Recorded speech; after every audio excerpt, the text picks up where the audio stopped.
The view of the city from her high-rise apartment in Boston symbolized success for Carol Williams. As a senior manager at a prestigious Wall Street investment bank, she faced difficult decisions daily. On the windowsill sat family photos showing her husband Brian's gentle smile and their son Jason. Brian worked as a project manager at a rapidly growing IT company.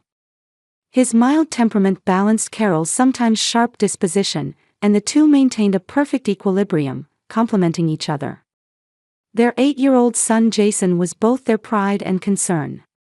Born with asthma, he invariably suffered attacks during seasonal changes. Though intelligent and thoughtful, Jason worried about not being able to play actively because of his illness, yet he was a curious boy who poured his passion into reading and science. Carol's mother Elizabeth lived in a quiet Boston suburb. A former elementary school principal, she had been living alone since losing her husband to a heart attack 5 years ago. Her long career as a strict educator had strongly influenced her life perspective and parenting philosophy. About 15 minutes by car from Elizabeth's house lived Carol's sister Laura, who worked as a stylist at a local beauty salon and was a single mother raising her 6-year-old son Tommy. Carol's relationship with her mother Elizabeth had always been fraught with complex tension. From childhood, Carol was expected to be the model eldest daughter, constantly demanded to show responsibility and perfection.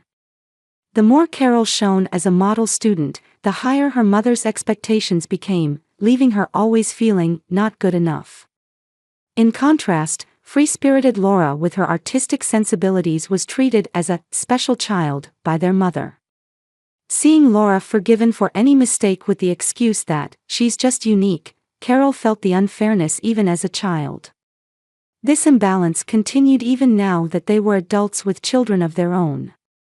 Elizabeth lavished unconditional love on her grandson Tommy, spending hours praising his drawings and listening to his adventure stories. With his energetic and cheerful personality, Tommy would jump into Elizabeth's arms every time he visited, shouting, "I love you, Grandma." Seeing this, Elizabeth's face would light up as she called him, "my precious angel," and doted on him. In contrast, Elizabeth's attitude toward the introverted and quiet Jason was noticeably cold. She would criticize his love of reading, saying, "You won't grow strong unless you play outside more," or express unscientific opinions like, "Asthma comes from mental weakness." Though deeply hurt by such words, Carol would tell herself, "Mother is from an older generation." Carol strongly wished not to repeat her own childhood experiences. While keeping her distance from her mother, she made efforts to ensure Jason could have a relationship with his grandmother. Valuing family bonds, she maintained a superficially peaceful relationship, but deep down harbored anger and sadness over her mother's unfair attitude. Still, she never abandoned her belief that family is family, hoping her mother would someday change. Brian understood and supported his wife through her complicated family dynamics. He sometimes consoled Carol saying, "Your mother isn't able to face herself," while avoiding direct confrontation with Elizabeth. It pained him to see Jason hurt by his grandmother's cold attitude, but all he could tell his wife was that, people can't be changed. The relationship between Elizabeth and Laura resembled a codependency where they compensated for each other's shortcomings. Laura immediately turned to her mother when struggling with parenting, and Elizabeth was happy to be needed. They spoke on the phone almost daily and met several times a week. Elizabeth was actively involved in Tommy's upbringing, sometimes knowing his preferences and habits better than Laura did. As Carol devoted herself to work while tending to her son's education and health, she tried not to mind these family dynamics. However, occasionally, seeing happy photos of her mother and sister posted on social media made her chest tighten. It especially hurt when Jason asked, "Why can't I go to Grandma's house? Tommy goes every week." Despite everything, Carol continued to strive for family harmony. Just as she had decided to take Jason to her mother's house the following weekend, her cell phone rang. It was an important call from the New York office. "Ms. Williams, we need you at next week's meeting with major investors." Carol held her breath. A 3-day business trip. Right when Brian also had a business trip to Chicago. And now, with Jason's asthma beginning to worsen. She took a deep breath and dialed her mother's number. "Please, Mom. It's just for 3 days." Carol listened for silence on the other end of the phone while gazing at the gray sky outside her office window. Her trip to New York had been suddenly scheduled, overlapping with Brian's Chicago trip. She frowned thinking about her son Jason. She couldn't leave him alone during this season change when his asthma was getting worse. "How is Jason feeling?" Elizabeth's voice carried a sense of obligation rather than concern. "He's starting to cough a little. But he's fine for now. I don't want him to miss school. Please, could you just watch him after school? I'll leave notes about his medication times." Elizabeth sighed deeply. "All right. But don't forget, Tommy's birthday is coming up, so I have preparations to make." Carol closed her eyes, suppressing the urge to argue. "Thank you, it really helps." The next morning, Carol lightly kissed Jason's forehead and checked his backpack containing his asthma inhaler. "Grandma will pick you up after school. Be good and listen to her." Jason nodded silently. Anxiety flickered in his eyes. "But Grandma doesn't like me." Though her heart ached at those words, Carol smiled brightly. "That's not true. Grandma is just a little different." In the taxi, Carol called her mother again to confirm Jason's medication schedule and school pickup logistics. Elizabeth simply replied, "I know," curtly. As soon as she arrived at her New York hotel, meetings began and Carol immersed herself in work. However, during the 3 p.m. coffee break, she checked her mobile phone. There were 3 missed calls from the school. With her heart racing, she hurriedly called the school back. "Mrs. Williams, Jason's asthma has worsened. We've tried contacting his grandmother, but there's been no response." The school nurse's voice was tense. Carol pressed her hand to her forehead. "I'll contact my mother immediately. I'm in New York today." Her mother's mobile went to voicemail. There was no answer at her home either. Growing anxious, Carol tried calling her sister Laura. "Hey, do you know where Mom is? Jason isn't feeling well and the school called, but Mom isn't answering her phone." Laura hesitated for a moment. Maybe she went shopping. I'll try to reach Mom later." Before returning to the meeting, Carol called the school and asked them to keep Jason in the after-school program. "My mother was supposed to pick him up, but I can't reach her." She felt embarrassed giving what sounded like an excuse. That evening, she finally received a call from her mother. "I'm sorry, I had my phone turned off. I picked up Jason. He's coughing a little but he's fine. Didn't you get a call from the school? They said his asthma was getting worse." Carol tried to control her voice, but anger seeped through. "You're overreacting. It's just a cough. Don't worry so much." Elizabeth's voice sounded dismissive. Carol took a deep breath. "Please don't turn off your phone tomorrow. And don't forget to give Jason his medicine." The following afternoon, after completing an important presentation, Carol immediately called her mother. There had been no calls from the school, but she was concerned about Jason. The phone finally connected on the 5th ring. "How's Jason doing?" "Oh, Carol. I'm a bit busy right now." There was some rustling in the background. "What about Jason? Did you pick him up from school?" Carol stood up and left the conference room for the hallway. "Not yet, but..." Elizabeth's voice trailed off. "The school called. They said Jason isn't doing well." Fear shot through Carol's chest. "What? When did they call? Why didn't you contact me immediately?" "Calm down. It's just an asthma attack. He's used to it." "What do you mean, used to it?" Carol's voice rose. "You need to pick him up immediately and take him to a doctor." A sigh could be heard on the other end. Then Carol heard words that froze her. "I'm busy. Do it yourself." Just as Carol was about to protest, she heard another sound from the phone. A child's high-pitched voice, then cheers. Followed distinctly by Disney parade music. "Mom!" Carol gasped. "Are you at Disneyland?"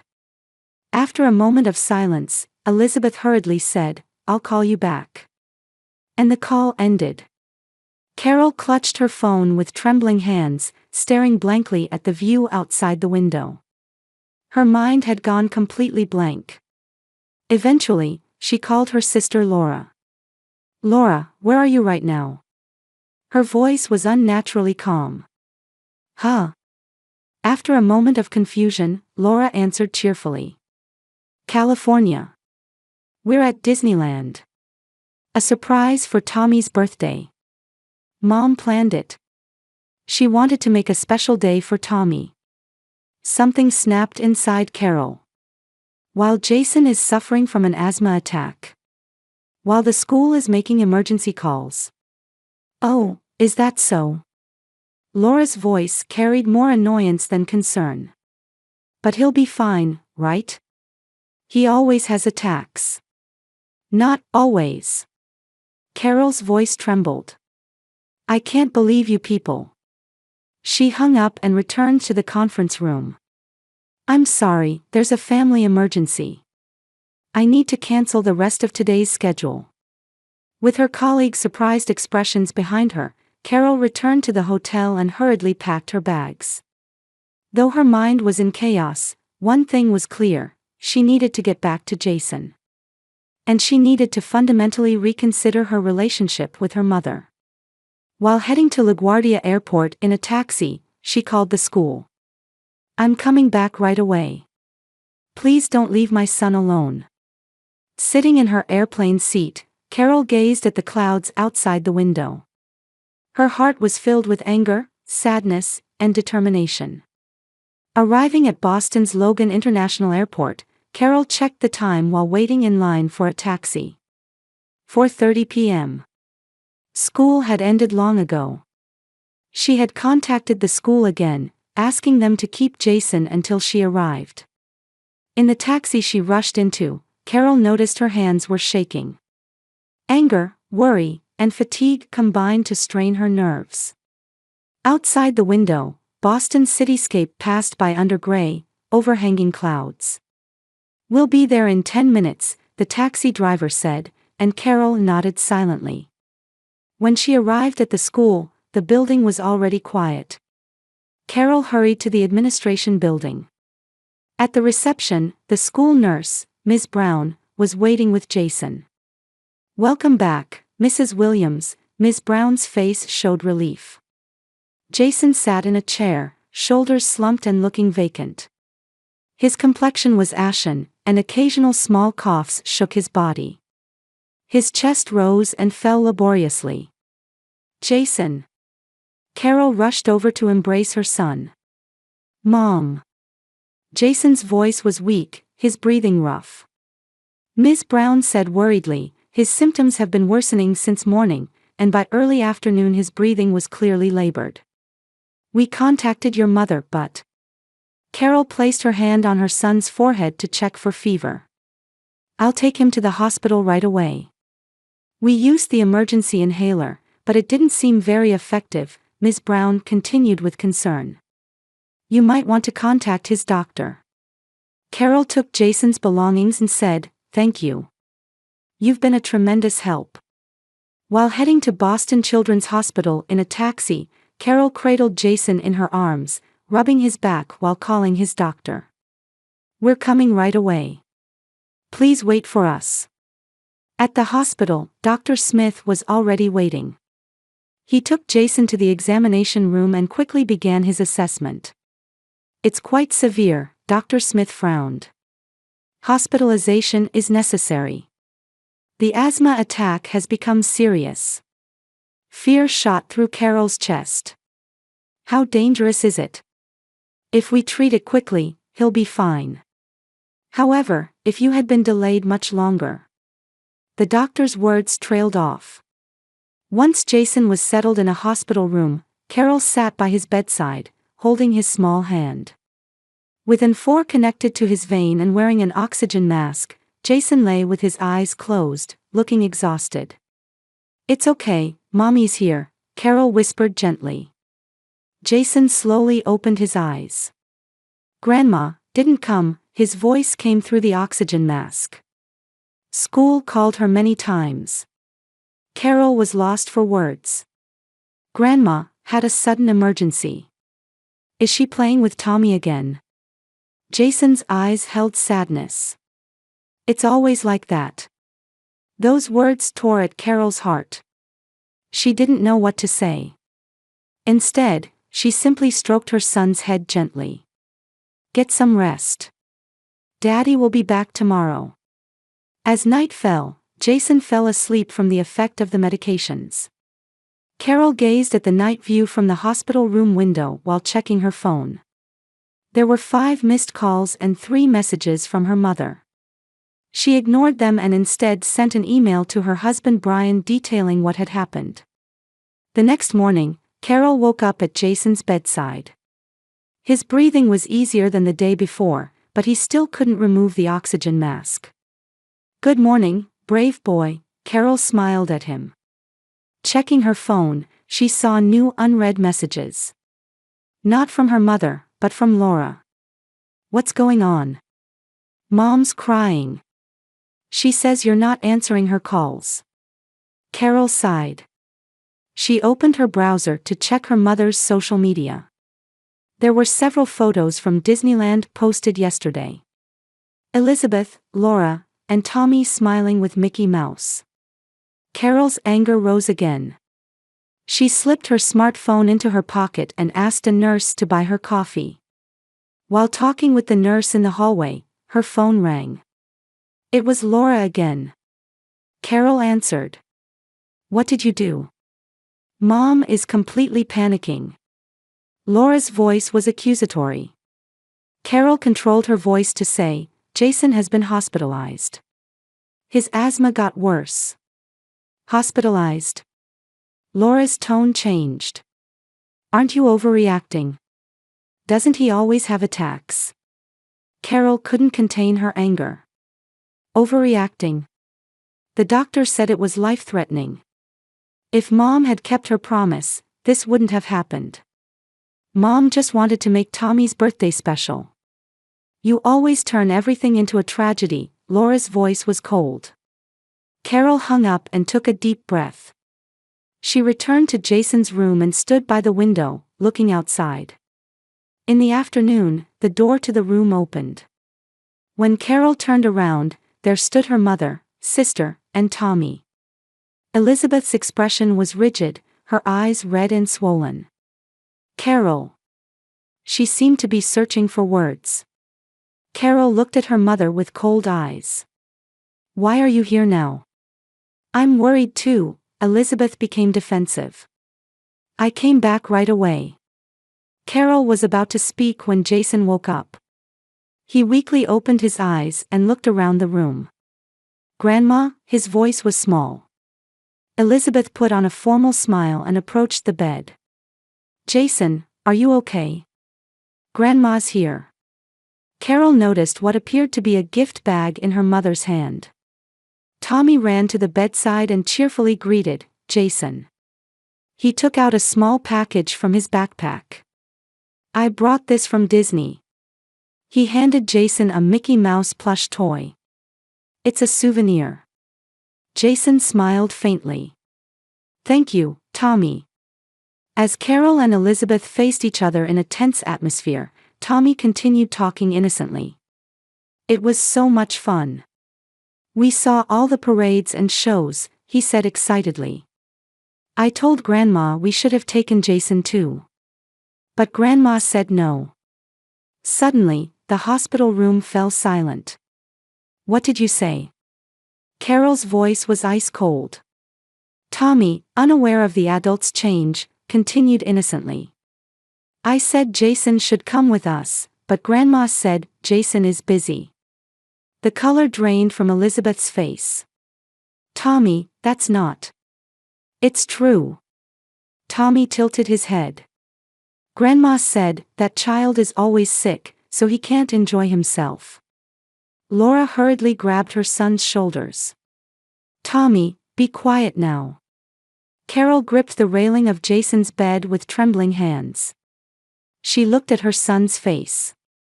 Understanding had dawned in Jason's eyes.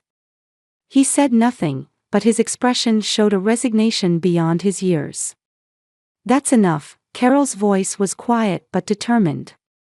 Mom, you are out of our family circle. Elizabeth raised her face. What are you saying? Family is family. Family means loving and supporting each other, Carol said calmly. You've been discriminating against Jason all along. My son, your grandson. Yet when he was suffering, you abandoned him. I didn't mean to. Elizabeth tried to excuse herself. I don't want to hear any more excuses, Carol's voice trembled. Tommy's words tell the whole story. Laura opened her mouth but couldn't say anything. Confusion and guilt flickered in her eyes. Elizabeth closed her mouth and sank into a chair. For the first time, her face showed genuine regret. As the doctor had predicted, Jason was able to leave the hospital 3 days later. Carol and Brian brought their son home and arranged for him to rest in bed. During this time, there were multiple calls and messages from Elizabeth, but Carol did not respond. An apologetic email also arrived from Laura, to which Carol only briefly replied, I need time right now.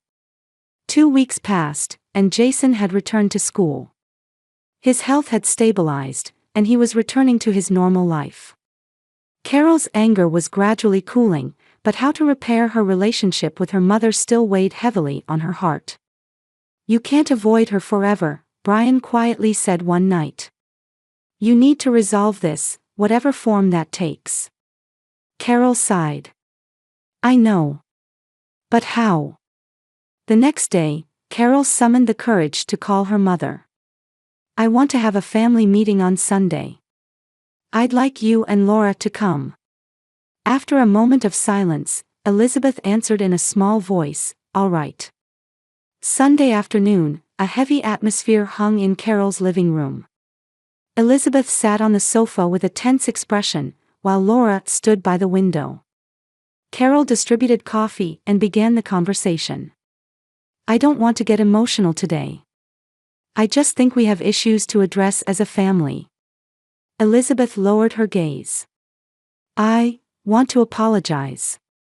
Carol looked intently at her mother's face. Mom, this isn't about one incident. It's about a problem that has continued for years. What do you mean? Elizabeth became defensive. Carol took a deep breath. Mom, since I was a child, you haven't treated Laura and me equally. And now, the same thing is happening with Jason and Tommy. Laura opened her mouth. Carol, that's... Don't deny it, Carol said quietly. We sisters have always felt it. I always had to be perfect, while you were forgiven for anything. And now my son is experiencing the same thing. Elizabeth clenched her hands. She stumbled over her words. What? Carol's voice strengthened. Just what? Why can't you love Jason the way you love Tommy? He's smart, caring, and a wonderful child. Tears welled in Elizabeth's eyes. It's not that I don't love Jason. But you treat him differently, Carol said. He feels it too. Do you know how painful it is to hear an 8-year-old child say, Grandma doesn't like me? Laura sat down in a chair. Carol, it's true Mom is soft on Tommy. I noticed too. But what? Carol looked at her sister. But maybe I took advantage of it, Laura admitted honestly.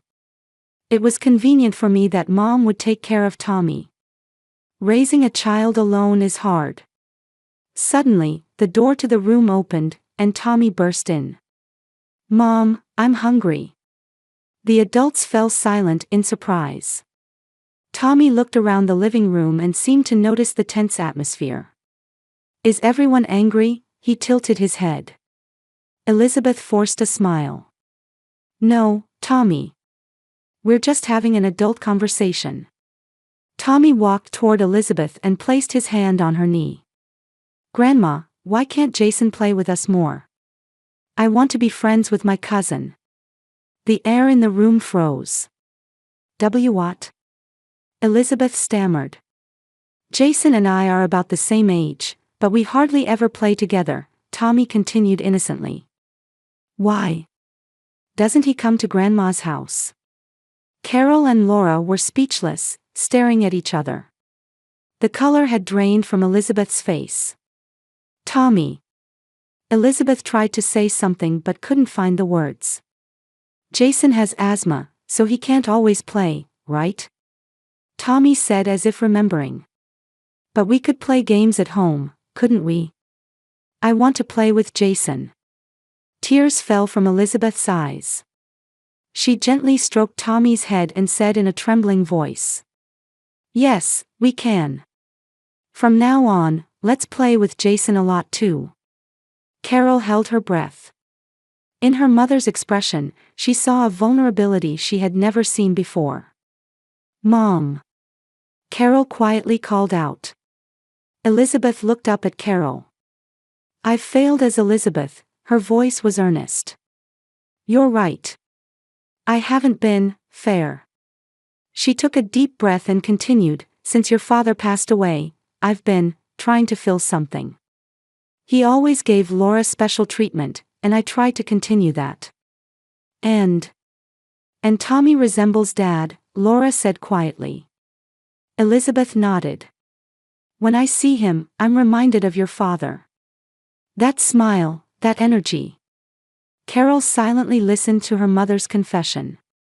She felt like she was finally getting answers to years of questions. But that doesn't mean Jason is to blame, Carol said quietly. That's right, Elizabeth's shoulders slumped. He's a wonderful child. Sensitive, smart. I was projecting my issues onto him. Tommy, unable to understand the adults' conversation, ran off to the kitchen. Silence spread through the room again. What do we do now? Laura asked. Carol thoughtfully said, we can only move forward one step at a time. Today is the first step. Elizabeth tentatively took Carol's hand. Will you forgive me? Carol squeezed her mother's hand back. It might take time. But, we're family.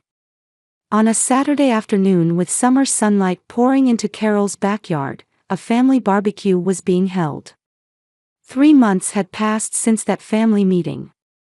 Jason had fully recovered and had just won first prize in the school science fair. He was in a corner of the yard explaining his project to Tommy. This is amazing. Tommy was gazing with interest at the solar power model. How did you make it? Jason proudly began to explain. Previously a child of few words, he now seemed to enjoy conversing with Tommy. The relationship between the two cousins had changed remarkably over the past few months. Carol smiled as she watched the two from the patio.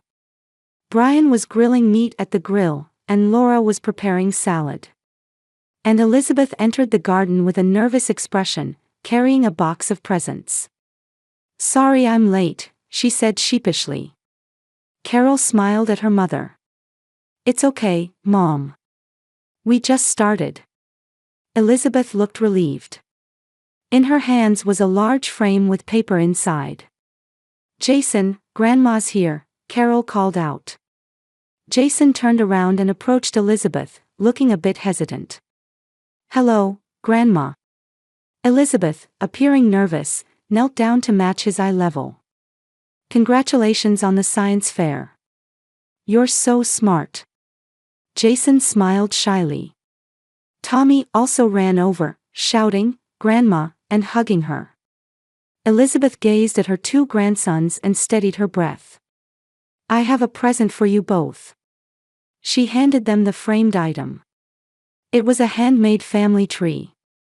Jason had made it during art class at school, with everyone's faces drawn adorably. "I made this," Jason said in surprise. Elizabeth nodded. "You gave it to me. Remember?" Tears formed in her eyes. "Every day when I look at it, I think, we are one family." Carol felt a warmth in her chest. After the family meeting, Elizabeth had truly been trying to change. She had started counseling and was making efforts to build relationships with both her grandsons. Of course, habits of many years didn't change overnight, but her attitude was genuine. "Everyone, dinner is ready," Carol gathered the family. The family around the table looked like a different family altogether. Elizabeth sat next to Jason, eagerly asking about his science project. Tommy, though still interrupting adult conversations, behaved more calmly than before. After the meal, while the children played in the yard, Carol and Elizabeth found themselves alone on the patio. "Mom, thank you," Carol said quietly. "I can see you're really trying." Elizabeth gazed into the distance. "That day, at the hospital, I saw myself. An ugly version of myself." She continued, choosing her words carefully. "In trying to be the perfect mother, I failed instead." Carol took her mother's hand. "Nobody's perfect. Not even me." The two silently watched Jason and Tommy playing in the yard. The boys were playing tag, and Jason's laughter pleasantly reached Carol's ears. "Families are difficult, aren't they?" Elizabeth murmured. Carol smiled. "But they're irreplaceable." In the soft light of dusk, their new family story was beginning.